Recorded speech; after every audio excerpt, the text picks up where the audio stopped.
All right, so we are in a 2017 Civic Type R.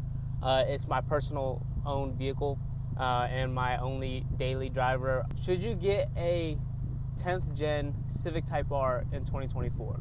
So on my 2017 Civic Type R, I have right behind me, it is my pride and joy every day. I got it 2 years ago and I'm still not tired of it at all. Been having so much fun with it. I've been building mods to it over time. It's costly, but so worth it on how aggressive it looks. Right here, we'll just do a little walk around of my car here. Might be a little shaky, but so as you can see, we'll just start from the back on my mods I got. I'm not gonna go into pricing, but I might do that in another video. But we got the Mugen style taillights, Mugen rear under spoiler piece. We have the Blue Eternal Graham lights, 57DR. We got a Verus style hood. It's not the real Verus because I didn't want to spend $3,000 on that. But it's, you know, it's real carbon, got the vent, everything. It's all fully functional. Dragon style headlights, carbon front lip. Inside here, we do have a PRL intake in there. We have a PRL downpipe, and majority of the noise we have back here is the Greddy DDR exhaust. Pretty loud, a lot of drone in the interior cabin. We also have this carbon spoiler middle piece there. I think that's it for the mods out there. I also have just a shift knob, a QD shift knob, but I don't have the short shifter because I didn't want to install it. Here is a frontal view of the Type R here, and really aggressive. A lot of compliments on my headlights, a lot of compliments on the hood, and it just being loud. So the question for this video is, should you get a 10th gen Civic Type R in 2024? Well, I'll go over the pros to the car, the cons, but the cons are more just stuff I don't like and just trying to justify and unjustify why you should get one. But it's so nice. I'll tell you right now, I'm basically trying to tell you you should get one and all the reasons why. All right, let's just go over the reasons why you should get one. For starters, obviously it looks really aggressive. Another con is that if you are racing on the track per se, there's something called a second gear grind. And it's very common for this car. You wouldn't have this issue at all if you just drive normal and take your time with shifts, but if you're just like mashing through gears, it's not common to have second gear grind, but it will happen every once in a while.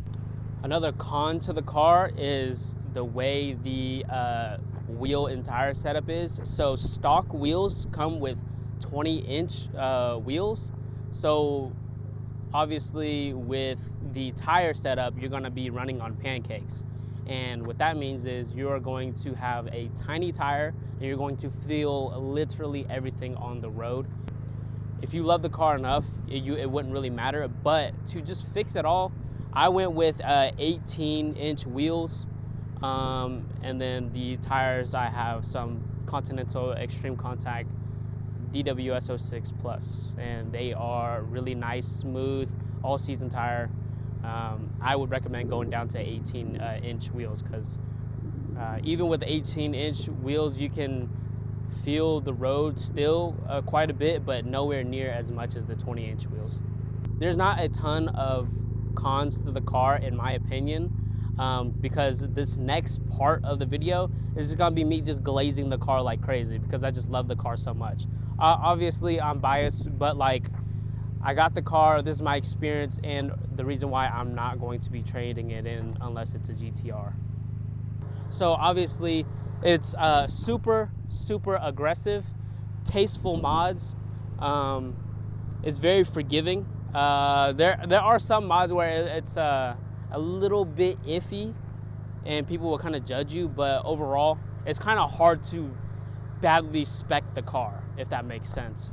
So for instance, my Veristyle hood, front lip, just throw carbon on the car and not make it ugly.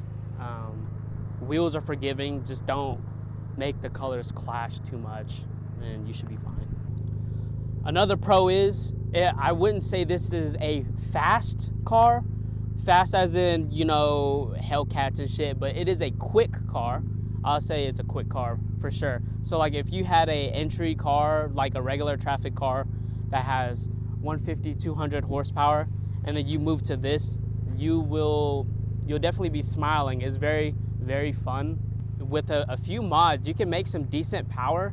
I chose to stay in between 350 and 400 horsepower just because I want to keep it reliable and not have any issue, because this is my only car and I'm not trying to be carless. And you know, when you have stuff that goes wrong with your car, every car guy knows that it brings your mood down so much and it sucks. Another pro, of course, is you can just add a intake and it sounds so nice. I'm gonna see if I can get a sound clip of this without being an asshole next to these neighbors here. Or not my neighbors, I'm just here, but there's people that live over here. But let's, I'll try and get a sound clip for you guys.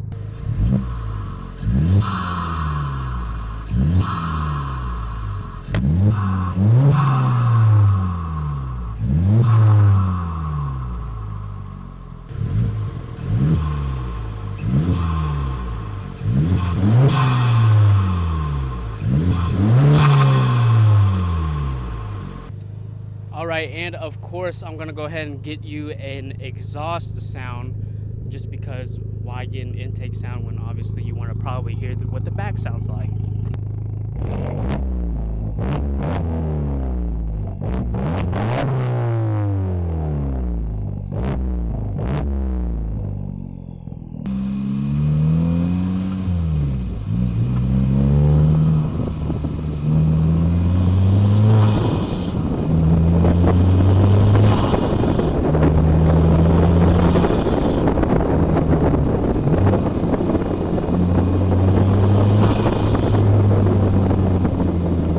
But yeah, we're gonna go ahead and go on a little drive. But so another thing I'll explain is that if you are a first-time manual driver, like you've never driven manual before, this is I'm not gonna lie, one of the most perfect cars you can learn in. I mean, obviously there's easier, because my friend taught me in his like box car, and that clutch was really easy. But just like any like sort of Honda, I think is a very easy clutch for you to learn.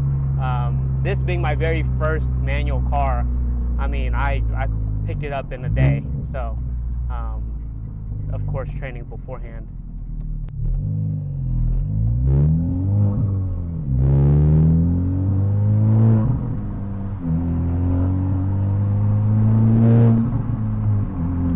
It's pretty quick. I have not dynoed my car, but I'm guesstimating over 350. I've gapped a lot of 370s, 350s, Ford Focus ST. I have not went against a R yet. I haven't went against a Golf R either. It's pretty quick, I like it. Obviously my next step would be a GTR, but that's, you know, you go with whatever your budget is, honestly. Also, if you're not trying to spend like 50 grand on a car, because that's basically what all the new cars are going for nowadays. Like the new Type R, the new Z, I mean, they're at least 45 grand.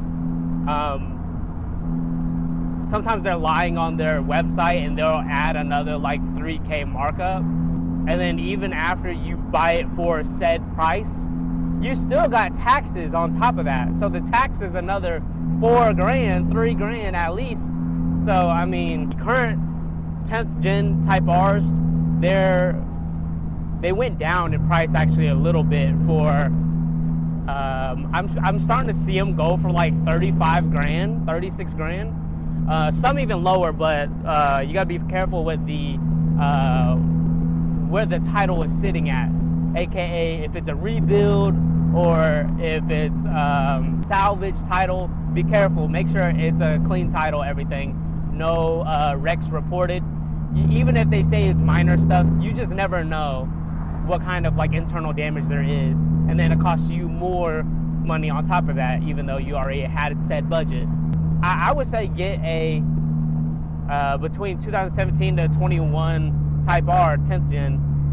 Very, very nice, forgiving cars, very tasteful mods, sounds nice, and with an open hood vent, you can hear the intake and the turbo like 30-40% more. Like, it's so crazy. It sounds really good. I'm actually on my way to get McDonald's here. What was that? I'm very hopeful that was a rock, because that did not sound good. I'm gonna get food here, and then I'll probably wrap up the video inside my room. So we'll be back. All right, I forgot to film the very last part of the video, but basically I was gonna say was, if you can get it, go ahead and get it. Life's too short to be driving boring cars. I'm glad I pulled the trigger when I could. Unless, you know, you have a kid on the way, you already proposed and you need to save up for a wedding, or you're trying to save up for a house, then probably don't do that. But I mean, if you're just in the talking stage, or you have a boyfriend, girlfriend, whatever, you're just chilling, enjoying life, then I would say go ahead and get it, because it's a good idea. I mean, it'll make you happy, and I mean, money will come. Also, to end the video, here is some B-roll clips of the car.